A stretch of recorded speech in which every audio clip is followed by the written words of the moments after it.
So we're going to talk a bit about the story of the album instead.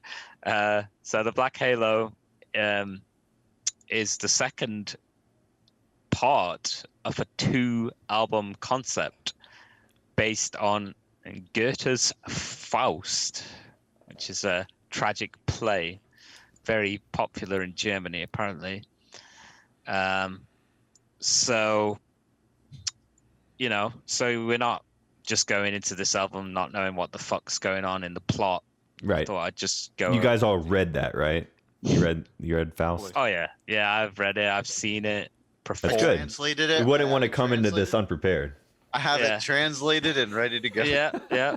So I'll just do a quick recap of the first album. So Epica, which is the album that came before this, does the first half of the story, and then the Black Halo does the second half. And I think we should know the story because we're going to discuss the themes of the characters and the authors' prose. I paid attention to that. Yeah, of course. Yeah, we're not here to analyze the music. We're here to analyze the story. Yeah. So spoilers for Epica, by the way. Anyone listening who hasn't heard Epica, I'm going to spoil the plot for you. So it centers around 3 characters basically. You've got Ariel, whose name gets a mention in some of the songs. The Little Mermaid.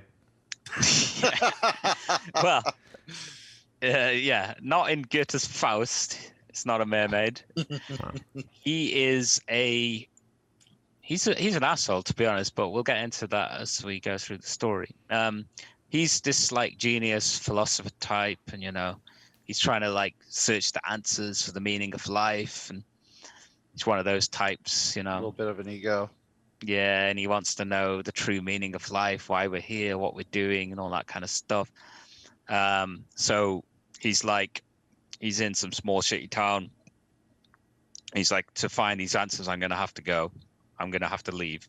So he leaves his hometown, leaves his lover, which is important for the story. Ariel. Helena is the lover. Helena. Ariel's the dude. Okay. Ariel's dude. Ariel's the dude. Plot twist. So he leaves. Too progressive for me. To go and find his answers. Yeah, he's like, we all know someone like this. They go to fucking Southeast Asia to try and find the answers of life. Dave Chappelle, Jesus right Christ. Me in a year. Yeah, he's got to go. He's got to go out and explore. So he goes and tries finding things. So he's searching for years to try and find the answer to the meaning of life and everything. And he gets into all kinds of shit. He gets into drugs and the occult and everything.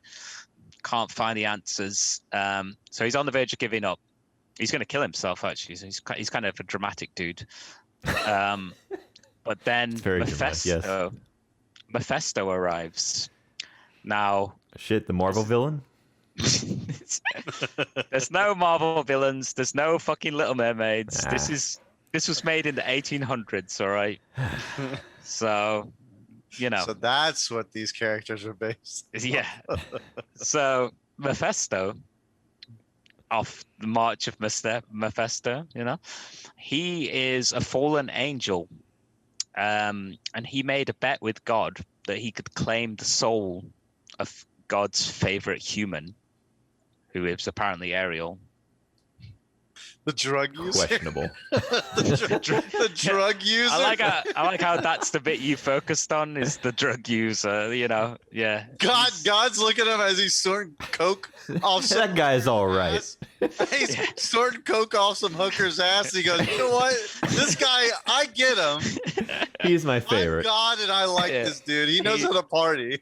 He's my boy. And Mephisto's like, you know what? I'll claim his fucking soul. Well, I mean, of course, God's favorite would be a man, So, anyway, of course. Mephisto is like, I'm going to claim his soul. Fuck you, God.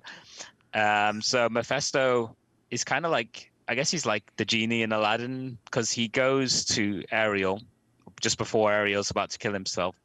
And he says, look, I'll help you with your search for the meaning of life in exchange for your soul when you die, which would make him win the bet against God, right?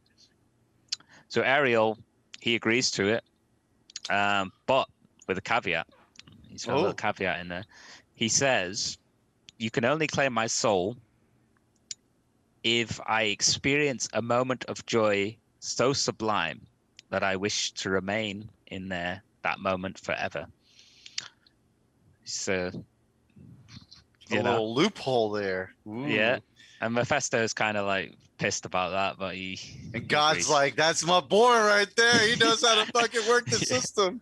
Yeah. So Mephisto agrees to it anyway. He's like, "Yeah, right, okay." So there's the that's what we're dealing with here. Now Helena, the lover that he left in their hometown, she has been searching for this fucker for years. She just couldn't get over him or whatever. So she finds him, and they meet up. He's super fucking happy. He gets laid. They conceive a child. Neither of them know that they've done that. Someone knows. She doesn't know that happened? No, they don't know that she got pregnant. But so anyway, fucking Ariel, this asshole. He's an asshole, by the way, if you haven't realized yet. He says he needs to leave her again to find the answers to the meaning of life, because apparently he's got all these powers from Mephisto now, which is not a great breakup line, by the way. If you know any guys listening, don't say that to a girl. That you've got powers from a demon? Yeah, and you need to leave. That might be a good way to get her to go away. Yeah. Well, I don't know. I don't one get night stand. You're just like, yeah. By the way, I don't think it was a one night stand. I mean, but anyway, so she's like, "Fuck this guy, man! Like, I've been searching for him for fucking years. He doesn't get it." You can obviously see where this is going, right? The meaning of life. Well, this is all Epica, right? This is all the album. Yeah, before, this is all covered in all the songs. Oh my, okay. Can we hurry it up a little bit? Speed it up a bit. Anyway, all right. So Helena kills herself. She's like, "Fuck this guy! I'm killing myself." Why is that their go-to in all these fucking stories? Why do they just go straight to killing themselves? We're talking about how Ariel is dramatic. This bitch is so dramatic. What? Yeah. He actually goes through with it. Yeah, she kills herself and the unborn child, obviously, in a river. Blood. So anyway, Ariel finds out about this suicide from a town crier, which is hilarious. "Hear ye, hear ye! A woman just killed herself." So he's super bummed about it, and he's like, "Oh man, I'm giving up. I'm giving up. Fuck you!" And he blames God. He's like, "God, damn you!" But Mephisto takes advantage of this situation and gains more control over Ariel. And that's where we leave the story of Epica. So it ends on a crazy cliffhanger. But also, side note, Helena is watching all of this from heaven, because she got sent to heaven with a baby as well, because the river spirit said, "Go to heaven." You know what then? All right. Make sure I kill myself in heaven, because all I remember is if you kill yourself, you're going straight to hell. Yeah. But unless you go to this river with this river spirit, Right, you got to talk to the river spirit first. Duh. Yeah, it's a get out of jail free card right there. All right. So that's where we leave part 1 of this episode. And when we get back, we're going to discuss the Black Halo, the plot, but also the music.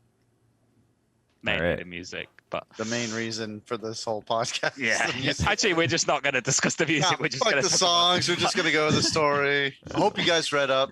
Yeah. All right. So when we get back, we're going to discuss the Black Halo.